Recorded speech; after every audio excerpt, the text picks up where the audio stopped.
you. So, hello, Club Med virtual members. I would like everyone to give a warm welcome to our guest speaker, Dr. Darsh. Dr. Darsh is a PGY1 PM&R resident at Penn State Hershey who is interested in MSK regenerative, integrative, and functional medicine. We are incredibly grateful for the shadowing opportunity and hope to learn a lot today. As a reminder to our Club Med virtual members, if you'd like to have your camera on, we highly encourage it as long as you stay on mute while Dr. Darsh is talking. There will be a survey given at the end of the session for Wayne State University students to obtain shadow and attendance hours. To reiterate, only WSU students present today can receive hours. We are also recording the session, so to anyone watching from YouTube, hello and thank you for watching. All right, so I'm going to turn the session over to you, Dr. Darsh, and you can take it from here. Awesome. Hey, well, thanks for having me on again. This is awesome. I love doing these talks. So for those of you guys that don't know me, my name is Dr. Darsh Shah. I am as you mentioned, PM&R resident at Penn State Hershey. Almost done my first year of intern year, and then I'll go on to PM&R for years 2 to 4. Super pumped about that. And then, yeah, so my goals are essentially doing integrative and functional medicine, which, I can definitely explain once we kind of get this Q&A rolling, as well as doing, exercise physiology, orthobiologics, which are, trying to figure out how to use the body's own methodology of like recreating cells for healing purposes. So PM&R is a super cool field. There's a lot of new innovations coming out, as of late. It's becoming one of the more competitive fields too. So, I can definitely touch on that and why that is. But yeah, thanks for having me on here. I'm excited to answer whatever you guys have.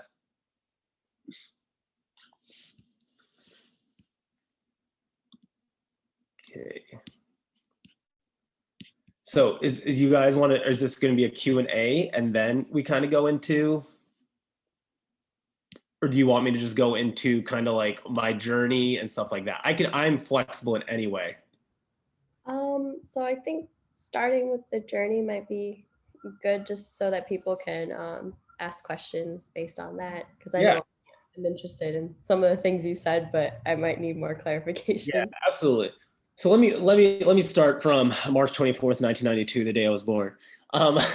So when I was in 3rd grade, that's when I knew I wanted to do medicine. And when I say that, I say it loosely because I knew I was good at math and sciences. And for me, medicine was just such an intricate and complex field that I thought I wanted to master it, right? I think that's why a lot of us choose it. Our personalities are geared kind of towards that type of field. And, when I remember doing a class project in 3rd grade, and it was like, what do you want to be when you're older? And right off the bat, I wrote neurosurgery because, again, I knew how to spell it. It wasn't even because I wanted to be a neurosurgeon. I just knew the E came before the U, and I thought I was super smart. Fast forward to high school, and I was actually interested in dental school because I thought it was super creative, great lifestyle, good money. It was just like, making a difference right away. Not as long as medical, like the medical journey. So after I went to Temple University, I was in a 7-year Bachelor of Science with a DDS kind of program. So 3 years undergrad, and then you go straight to Temple Dental. After about a month or two into Temple, I realized I wanted more of a holistic approach to healthcare. I didn't just want to do like an oral care approach. So I actually asked to switch over to the 7-year BSMD program, and I was accepted. So essentially I was in the 7-year BSMD program. Unfortunately, but super fortunately, because this is like the greatest thing that ever happened in my life, is I didn't make it through. I missed a GPA cutoff by 0.02. So I had to get a 3.5. My science GPA was a 3.48. I met the MCAT, I met everything else. It was the GPA. Super bummed. Ego took a shot. It was probably like the worst thing that happened. I was like, oh, I have to now apply out. I have to apply externally.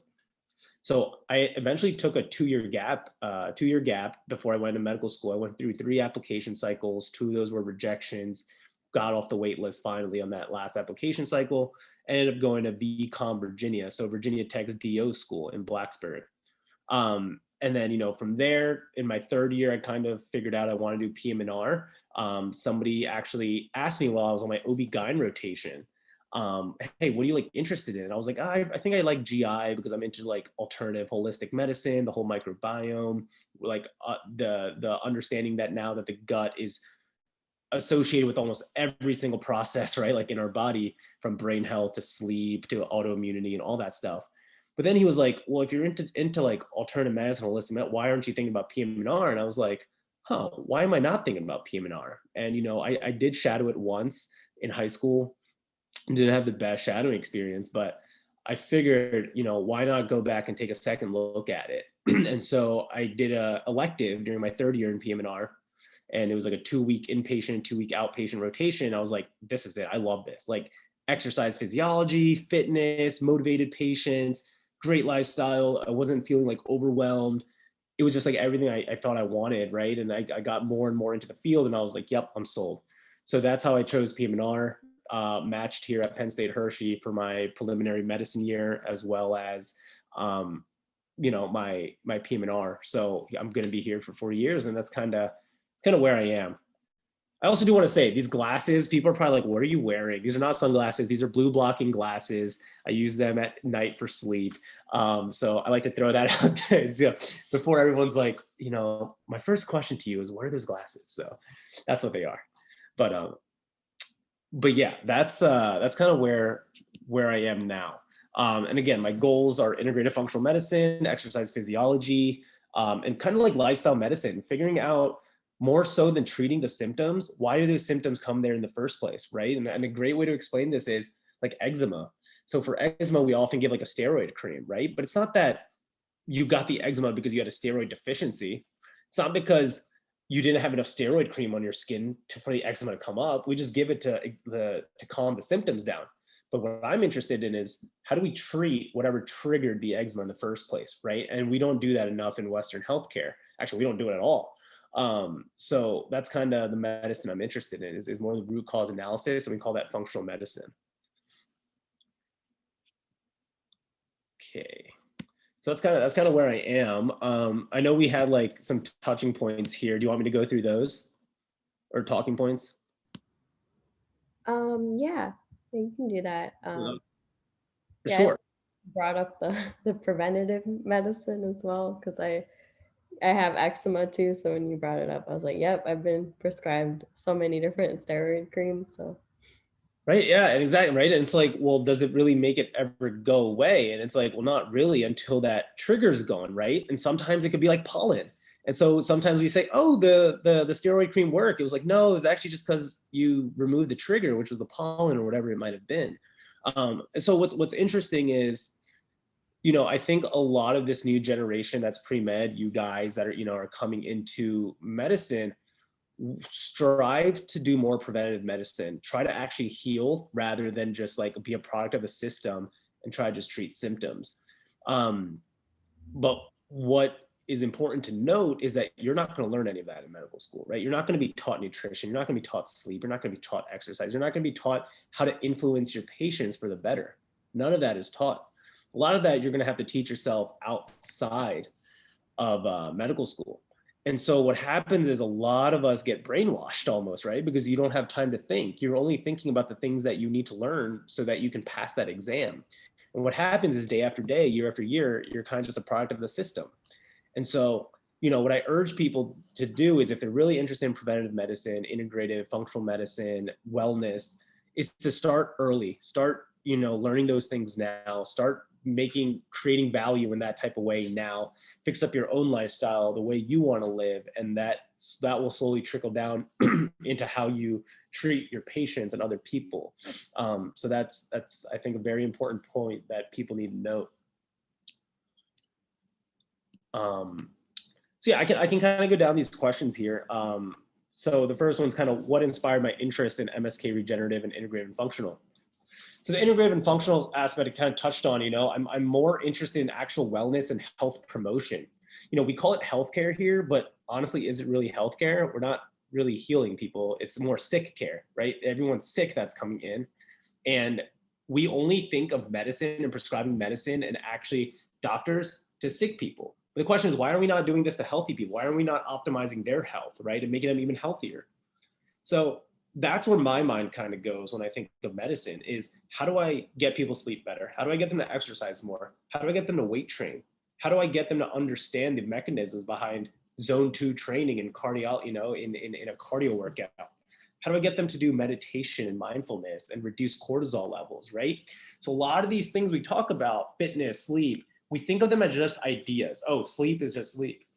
Excuse me. But in reality, we can break it down very medically, right? We can talk about sleep and the different phases of REM and non-REM and stage 1 and stage 2 and the different spikes and all that. We can talk about fitness in terms of cardio and muscle synthesis and protein and nutrition and food and talking about the gut microbiome.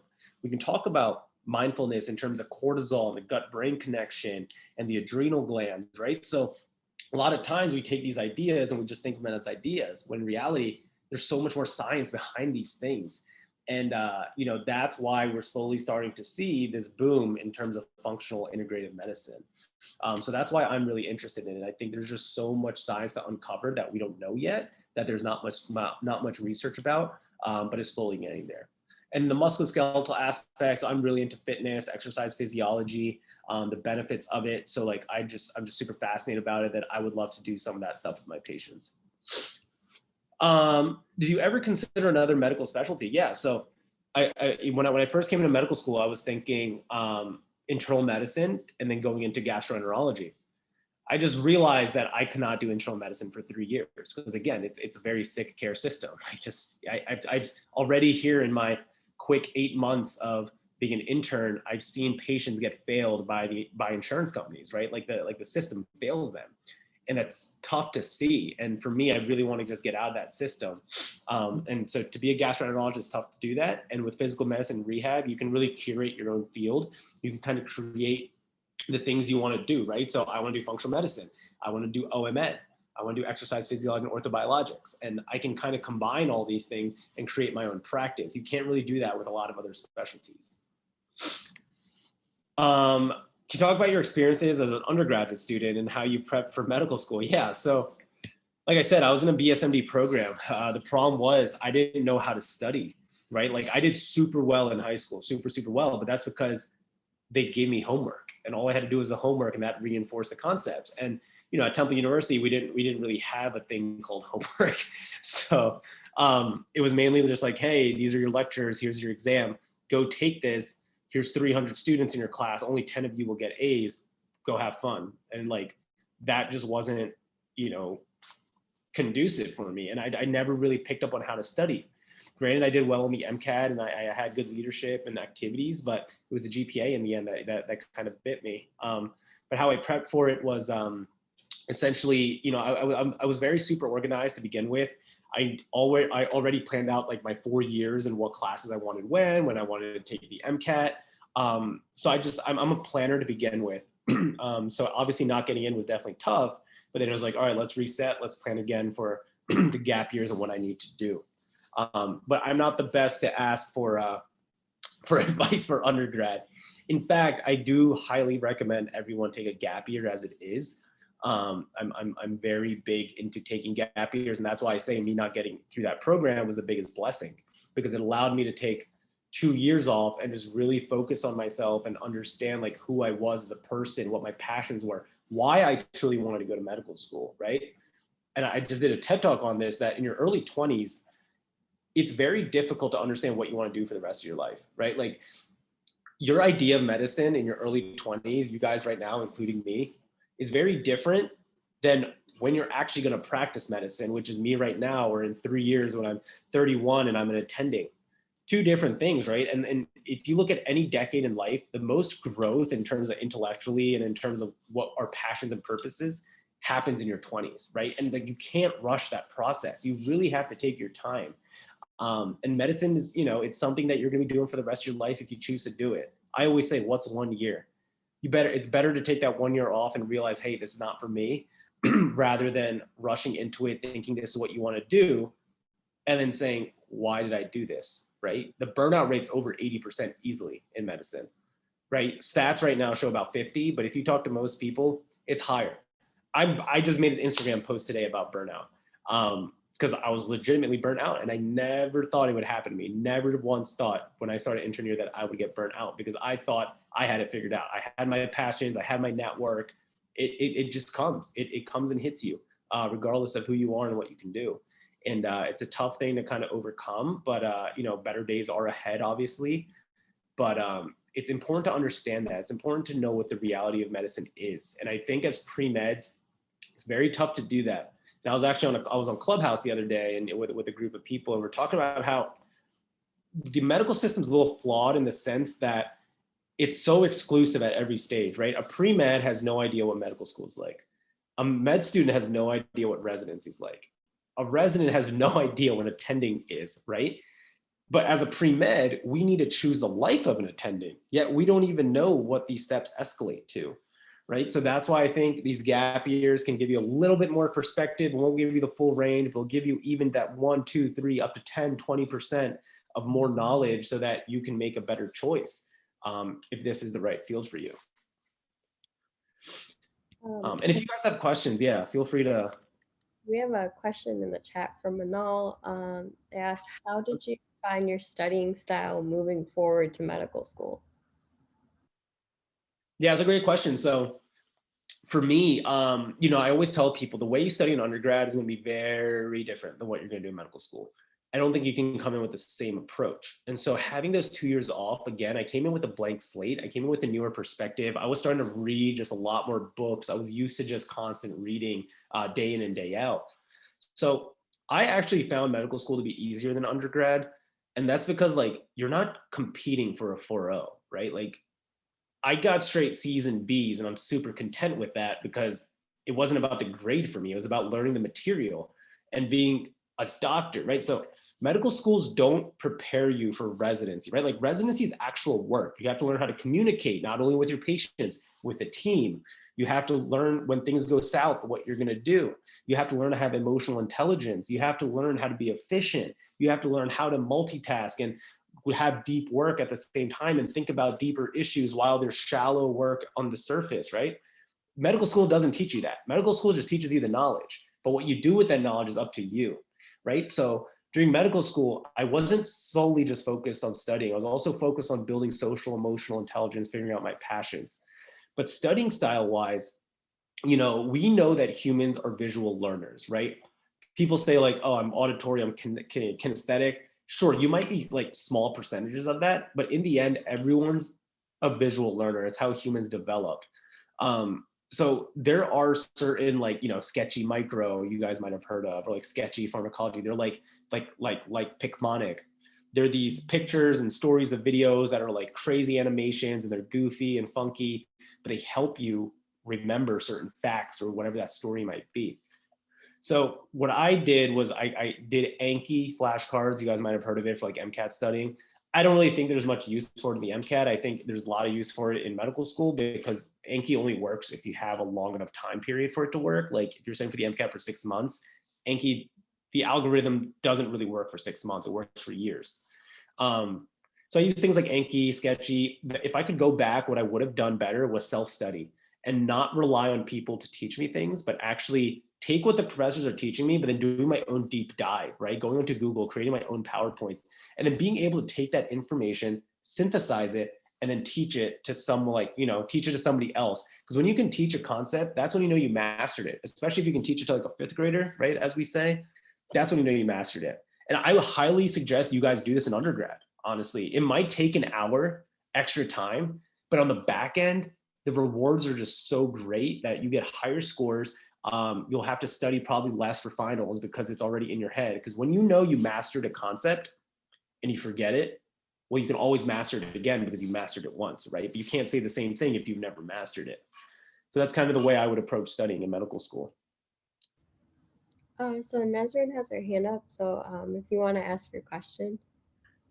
Yeah, I was wondering, what would you advise someone do if they were to take that gap year to find themselves, because for some people it might be a time cost, I'm a biomedical engineer, so I might just get a job, instead of taking that gap year and then trying again into med school and stuff like that. So yeah, absolutely. So it's a tough thing to answer because everyone's going to be so individualized, right? So what I tell people is hey, if you have a 3.2 or 3.3, your GPA is probably just not good enough to get in, right? Not saying it's not a bad GPA, but for medical school entrance, it's gonna be at the lower end. So maybe a master's at that point might be worth it, right?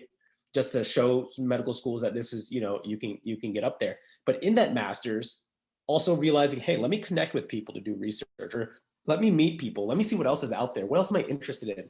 Is master's taking up all my time, or is there some side hustles that I could do?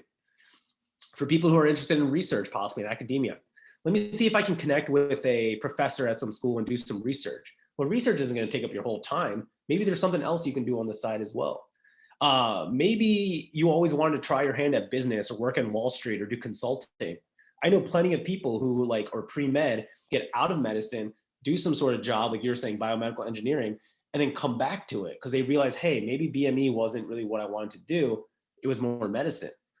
But the biggest thing I tell people is while you're doing these activities and whatever it might be, try to find a way to incorporate these side hustles or just passions, right? They don't have to be money making. They just have to be something where you're delving into to see whether you like it or not, right? And so when I did my gap years, the first thing I did was a medical scribe, right? I was at Children's Hospital of Philadelphia. I was doing pediatric ER.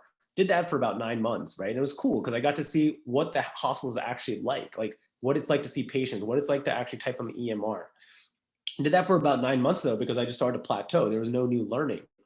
And so I got out of it, and I then worked at a pharmaceutical outsourcing company where I was a lab tech, and I did that for about 9 months. And that was cool too, because now I got to see the real world experience, right? Not necessarily just working with people who want to do medicine, but who are in whatever field they might want to be in.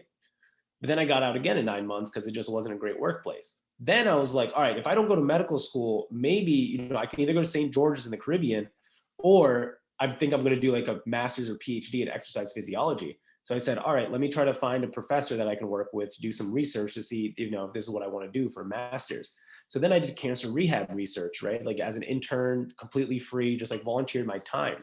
And I did that for about, 10 months. But all throughout that time, I was also a Lyft driver. I was just trying to make connections. I got my social media platform, kind of thinking about it and stuff. So there's definitely things that you can do, right? And then before I went to medical school, I traveled to Europe. But the biggest thing was out of those 2 years, you start to make connections, right? Out of that gap year, you just start to think, right? And I think that's the best thing about being outside of school sometimes is that you just have time to think. And I always say, the biggest pandemic, aside from Corona right now, is that we've all lost the ability to just think for ourselves and just think critically. And we know that the brain doesn't fully mature until 25, right? So again, it's very tough in your early 20s to kind of think about these things. And sometimes you just need that time to grow and mature, especially to get into medical school and to think if medical school is right for you. So gap years are going to be different for everyone. But I think in the end, if you can layer the things, right? Like you have your top priority, which is your master's or research or a job, but then kind of shuffle in these other things, which don't have to be super time consuming, but at least allow you to gain some other interests and passions. Because what in the end matters is taking these skills you're learning from everything and combining it into that one thing that you're eventually going to choose, right? That's where the treasures are. Yeah, thank you so much, because I've been kind of iffy about this whole thing, especially with the pandemic. Makes you rethink every situation. So thank you so much. Absolutely, yeah, no problem. Good question though.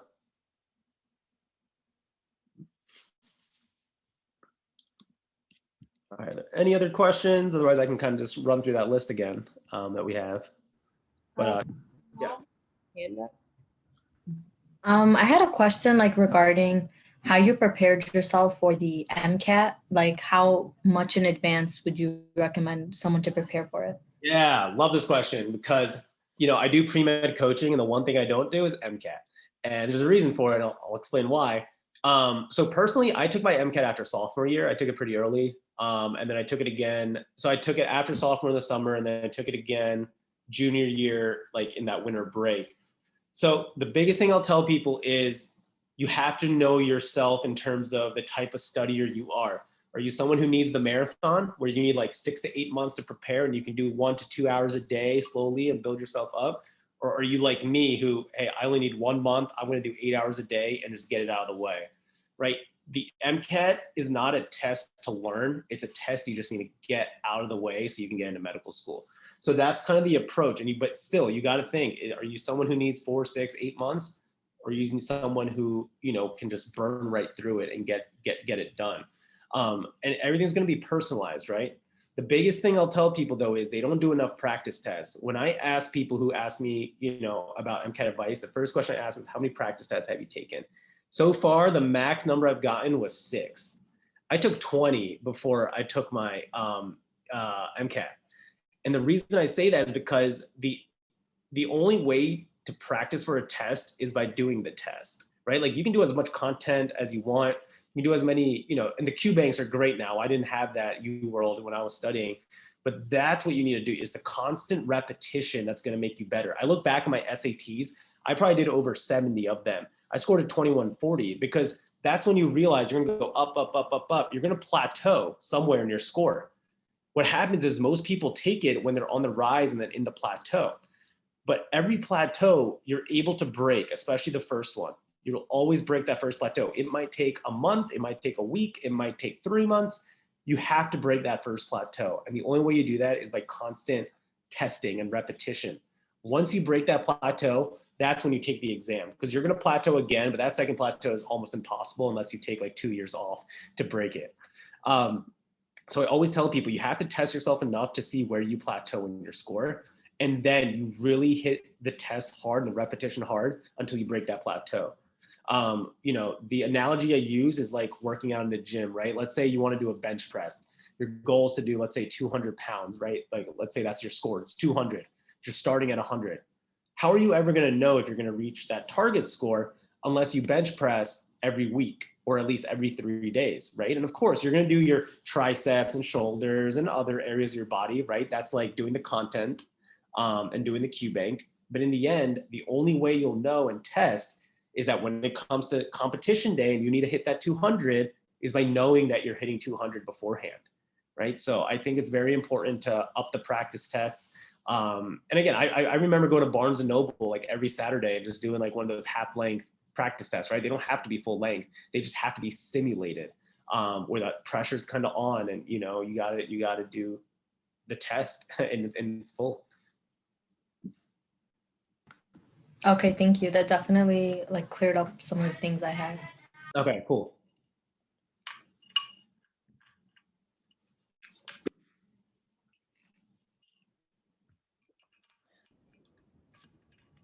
Since you went into that MCAT, because I know I had that on the list there, and you are a resident, so I was on that list. I was wondering, what are your typical hours in a week? Yeah, so it's going to depend. Okay, so I'm going to speak on internal medicine first because that's what I'm doing this year, and then I can speak on PM&R because it's wildly different. So my intern year really depends on the rotation I'm on, right? So if I'm on like the medical wards, which is what you typically think of internal medicine, like as a hospitalist, as an intern, I'm doing at least 72-hour weeks. 6 days out of the week I'm working, putting about 72 hours dedicated, which is a lot. I just got off of 8 weeks of straight medicine, so that's why I was burnt the hell out like last week. And then if I'm on like a consult service like GI or pulmonology or rheumatology, or I'm in the clinic like I am now, it becomes more of like a 7 to 4 or like 8 to 5. So it becomes a little bit easier. But out of the year, probably about 8 months, 7 to 8 months is going to be like medicine. So it's a lot of medicine. It's a lot of hours you put in for sure. Once I go over to the physical medicine and rehab side, the hours definitely become a little bit easier. You're probably looking at like 7:30 or 8 to like 4:30 or 5 o'clock. The pace is a lot slower. And that's for inpatient.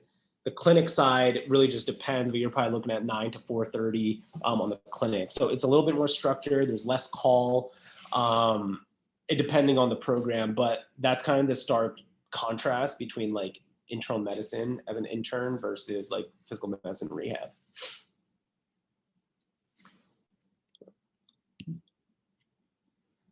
Okay, how important has mentoring played in your medical career? Yeah, to be honest, not really for me. I didn't really have mentors growing up, and it's the reason why I choose to life coach and mentor so much on Instagram, because I feel like it would have made my life a lot easier. I would have had more direction. I would have had somebody who pushed me, and I realized I've always had mentors in terms of athletics. When I did track and field or tennis, I always had people pushing me to become better, whether it was like in the gym or on the courts or wherever it was. But in the field of medicine, I actually really didn't. I think it's because like I never reached out, back then, more so than now. I think it was more daunting. Like not every doctor had social media, where now everyone does. And you're like, oh, wow, they're a goofball. I can kind of like reach out and not feel so overwhelmed. So yeah, for me, it really didn't play much. I think it plays more of a role now that I'm looking into like fellowships and what I want to do afterwards, trying to find the right people to like learn from and see the mistakes they made and what avenues I should go down. So yeah, it's a great question, but for me up to this point, it hasn't been a whole lot. There are a couple now that I'm looking at that have been helping me out. But again, it's the reason why I try to give back and mentor other students, because I know it can just make a world of a difference in terms of just the mental health aspect almost, right? Just that less anxiety and just, having that assuredness in terms of what you're doing. That's a word, I don't know. Assuredness. Okay, anyone have questions? Feel free to just slam it in there. If you had to start over as a pre-med student, is there anything you would do differently? Yeah, I like this question. So, I'm one of those that's like, I don't really have regrets, whatever happens, happens. But if I did have something, I would have planned my gap years from the beginning. So I would not have gone to a BSMD program. I think that was I think that's one of the worst decisions people make, because you're now pigeonholing yourself at 18 or 16 or 17 years old into a field that you have absolutely no idea about. That's like me. That's like somebody saying like, at the age of 70, I want to do that. Like you just have no idea unless you have the experience. So I would not have done that. I would have planned out a gap year or two from the beginning. That way I could have taken my MCAT a little bit later. I would not have stressed as much. Those are really the main things I would say. Oh, I forgot about this. This one's huge. I would not have been a biology major. And again, I was forced to be a bio major because I was in the BSMD program. I could only choose from biochem, or chemistry. But there is zero utility in being a science major into medical school. Like none of that stuff really translates over that much as we think we do. And like, honestly, who's super passionate about bio or biochem? Not like many of us, right? Unless you're super into the research, but we do it because it's easy to get those classes. Everything's kind of already laid out. People ahead of us already did it, right? So we kind of just follow the path. But I would have been a business major, or I would have done like philosophy or computer science and then go pre-med, because you're learning a whole new skill set that will give you a whole new perspective when you get to medical school that will help you out in so many different ways, right? If you know business, now I can go ahead and open up my private practice without learning everything that I would need to. If I knew computer science, I could be a chief medical officer of a PM&R tech company and do like coding for them, right? Like you just have a different skill set. But bio doesn't give me anything except maybe anatomy and physio, which honestly you're going to learn in a week anyways in medical school. It doesn't add anything, right, to what you're already going to learn.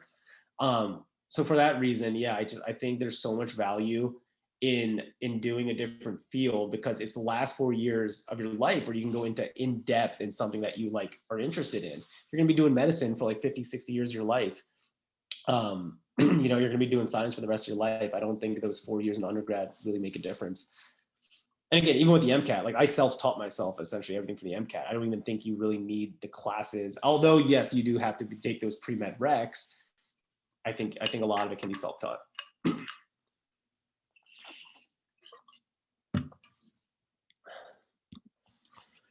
All right. Go ahead. Sorry. I had a question regarding like, if you can kind of explain exactly like how long it took you to be like, if you're a resident now, right? Yeah. But like exactly how many years after medical school can someone like be a resident? So typically you go right away. Like if you match, you go right after your 4th year. Some people take a year off and will do like research or something. There are some people who don't actually, there's a lot of people now who don't match, right? Because there's a huge explosion of the number of medical schools that are now open, and we're seeing residencies actually shut down. So now there's this gap where medical students are increasing, the number of resident spots are going down. You now leave this gap with so many unmatched students. So what they do now is they would just have to reapply, right? Like they're going to have to find a way to boost their application, do an externship, whatever it may be. and boost their application to like try to get in. But essentially, no one really tries to take a gap between medical school and residency. You kind of just go straight through if you can match. But that's kind of what it is there. In terms of my journey, right? So I did graduate in 3.5 years for undergrad, had 2-year gap, and then I started medical school at 24.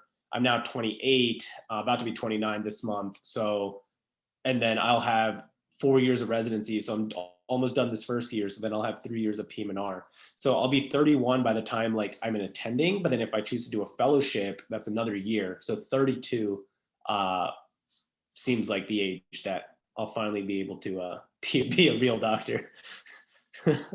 Jeez. Okay, thank you. Mm-hmm.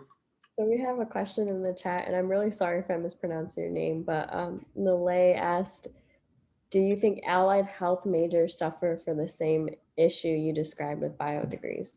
So I think allied health's a little bit cooler, right? Because you get more of a diverse experience. This is what my wife did actually when she was at Drexel. She did like a health science, right? So she got a little pharmacology, a little biology, a little microbiome, a little bit of patient interaction, anatomy, and exercise physio. So it's a lot cooler, right? I think, it's definitely, yes, I still think you come down to the same fate, but if you're not sure what you want to do in healthcare, that might be a good option, right? Because now you're like, let me explore optometry and let me explore physical therapy and these different things so that you get a better understanding rather than like, a bio degree is great for somebody who wants to go research in bio because it's so detailed to the point where, again, only your upper level classes are going to be useful for medical school. And even then, right?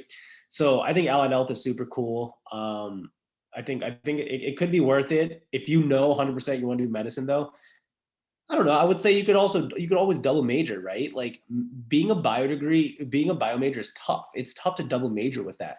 But imagine if you did something outside of it. You could easily double major and do a minor or like 2 minors and a major. There's so much more flexibility. And I think that's the coolest thing about not being a science major.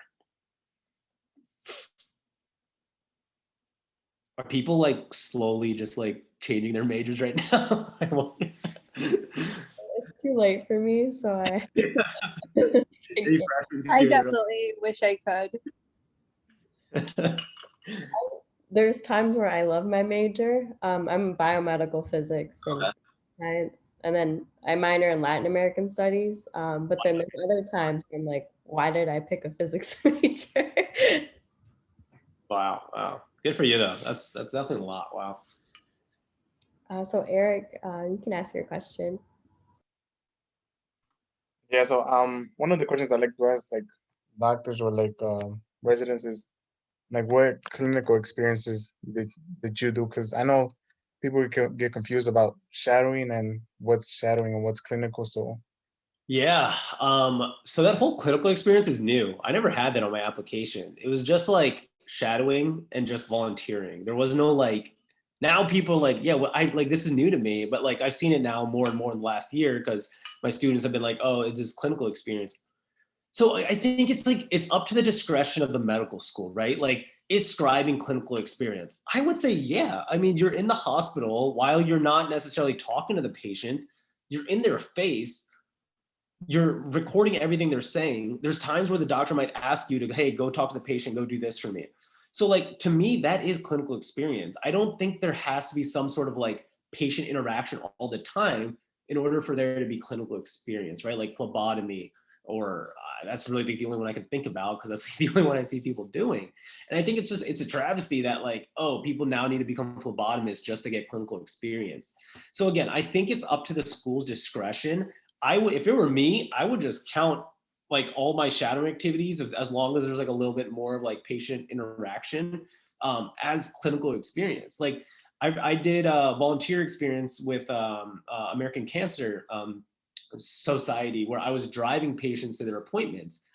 I would consider that clinical experience. I mean, I'm talking to these patients as I'm driving them about their like, prognosis or disease or their journey. Like that's just as important as, understanding the symptoms and things like that, right? Like having someone to talk to and open up. So it's tough. I think it really comes down to the discretion of the school. Like, for example, during COVID, right? Like, what is shadowing? Some schools are not counting virtual stuff as shadowing, whereas some are like, yeah, that's fine. So I think it's really going to be up to the school. I would just present it the best you can, regardless if it's not technically clinical experience. I would count it as it, I think. Okay, thank you so much. Yeah, because I don't think it's fraudulent, right? Like, I really don't. I think it's literally selling yourself and saying, listen, this is clinical experience to me. Like, this is something that I can see. Like, I would have this role as a physician or as a resident or as a med student. If you can see yourself having that role, I would put it in. Well, I mean, it shouldn't be like that, but unfortunately, Yeah. Yeah, to go off of that, because I have like, I don't know, I always say I'm an 80-year-old trapped in a 20-year-old body. I watch a lot of I listen to a lot of podcasts and watch a lot of YouTube videos. I don't know if you guys watch like medical school headquarters, but you can have the same activity and just count the hours that you think were clinical and the ones that you think were shadowing, and split that into two different activities. Oh, sweet. There you go. Yeah, Ryan Gray is like the expert at all this stuff. So he's actually on Clubhouse. We do a lot of talks together, actually. It's pretty fun. The real question, Mariana, is, are you listening to Medicine Redefined podcast? That's my podcast. It's fine. It's new. I'll add it to my list. I'm running out of episodes because I listen to a lot. I listen to like medical mysteries with my mom in the car. So okay. So quick plug for my podcast, if anyone's interested. If you're interested in the whole integrative functional medicine and like learning how people use it and just like different topics about it, my podcast is called Medicine Redefined. So we just bring like practitioners on and stuff about how we can change healthcare and put the health back in healthcare. So yeah, we're gonna have some pretty big guests coming on though soon. So stay tuned. Cool. Okay. Let's see if there's any questions here that I think. Oh, what are some negative aspects of a career in medicine, UFA? That's a great one, because I love to keep it real. I hate the glam side that everyone just puts on social media because it's so fake. Oh, there's so much negative stuff, right? Like I forgot my famous lines to open up a talk that I usually do. I might have done it before, but you know, my goals are, I always say, 1, to influence you to choose this career path. 2, to make sure you like go the other way and never think about medicine again. And then 3, really keep you in that gray zone in the middle. Like, yes, this is what I want to do, or like, I don't really know if this is, because when you're in that gray zone, you get enough skills and you get enough insight into making the right choice, whichever way it is, right? And that's where you need to be, rather than on either end of the spectrum. So negative stuff, right? First and foremost for me, it's the fact that Western healthcare really isn't healthcare, right? Like, again, I don't think we're actually I don't think we're healing patients in the best way that we can. And a lot of that is dictated by insurance companies. And this is where the burnout rate goes like through the roof. The second thing is burnout, right? Like, I imagine before this whole 80-hour rule, right? People were working 90, 100 hours. People still do, like in some surgical stuff. For ortho, I had one of my ortho buddies be like, yeah, I just worked a 105-hour week. I'm like, I don't know how you just did that, but okay. You know, so like this definitely just puts a huge toll on every physician. Those are definitely like the negative aspects that I would say. The positives are just like, you know, there's some days where you really make a connection with the patient and you really change their world, right? Being able to speak to like patients' families and then be like, Dr. Shah, like you did a phenomenal job. Like, I'm going to make sure to tell your attending that, you know, you explained everything so clearly. Like, thank you so much. You know, medicine, as I hear from other attendings, it's the one field where every day you get a thank you. Right. And so true. One way or the other, you're going to get a thank you. And that definitely can be rewarding, even if it's not the type of value you want to create. Like, again, internal medicine for me is not what I want to do, but still getting a thank you in it, just because, sure, I still give it my all. I'm still trying to heal patients. Definitely means a lot. And so I think that's like one of the most like more positive things. The other things is just like, it's just so cool to understand the human body, right? To a level that like 99% of the world doesn't know. And you're that one person where like, you know, whether it's family asking you or whoever it is, like, it's just so, I find it so fascinating that like that humans have the ability to understand what's going on within them, right? And like, I almost feel like medicine should just be like a requirement for everybody, right? So that we like all understand like what's going on inside here and how it all just works. So that, I just think it's super cool to go through that. Obviously there's a grind behind it, but again, there's always better days ahead. And I think in the end, like if I had to do it again, I would. Again, my goals are definitely different than a lot of people's. You just really have to be in tune with yourself and what you want, and not be a product of the system, but make it what you are, right? Like you really have to go into medicine and dictate what you want, how you want to practice, how you want to do things. And it's tough to do because you're going to be, as a resident, you don't really have a say, right? People are telling you, this is the order you should do. This is how we're going to treat this patient. But it's just, yes, you're going to do those things, but in the back of your mind, just remember, like one day you're going to be able to control your destiny and how you want to treat patients, what you want to do. Never lose that.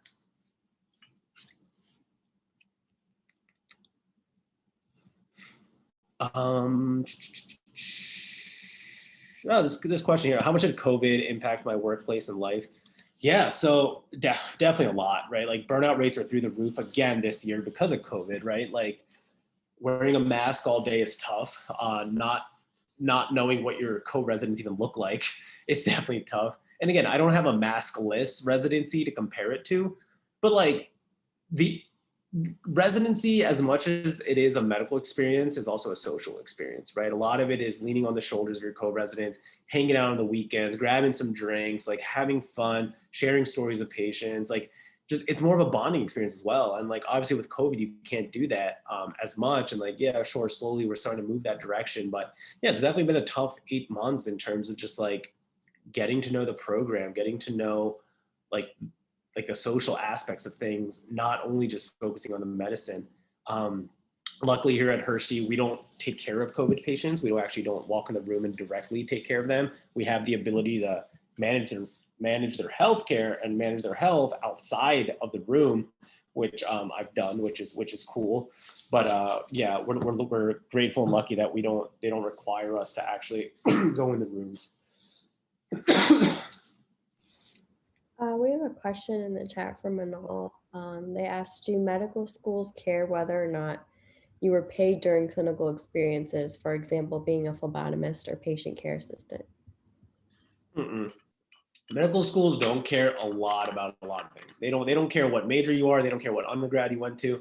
They care about your MCAT. They care about your GPA. They care about the impact you're making. What they care about the most is your journey, right?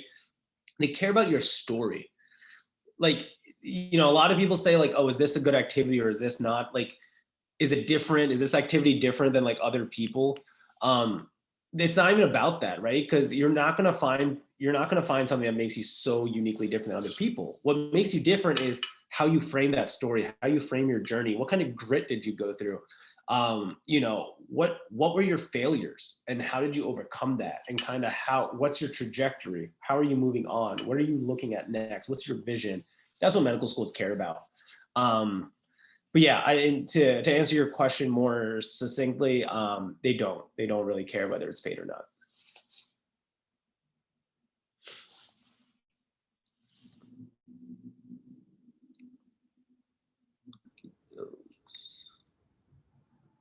Yeah, just to add to that, because I know my mom wants to do PA, so she's actually talked to the advisor, so I don't know if anyone here wants to do PA. PA schools do care, unfortunately. The way that they say it is because there's a level of responsibility when you're being paid to do something. I don't understand either. I feel like volunteer.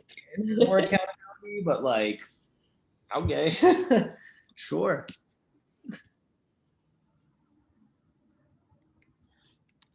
So I guess I ask you, it's not on the list here, but how motivated you to sort of start all of your mentoring and also like your podcasts? Yeah, for me, I just saw a need for it, right? Like I tell people, and one of the questions here is, what advice would you give to pre-meds? This kind of goes hand in hand, is I believe in creating value every single day, right? For other people. And whatever that may be, you're going to start seeing advancements, not only in your professional career and like networking, but also in your personal growth. And I realized like, I'm all about self-growth. I'm always trying to become better than who I was yesterday, even just by like 1%. Because if you compound 1% over a year, you're 37 times better, right? That's a lot. So for me with social media, it was just like, it was more fun.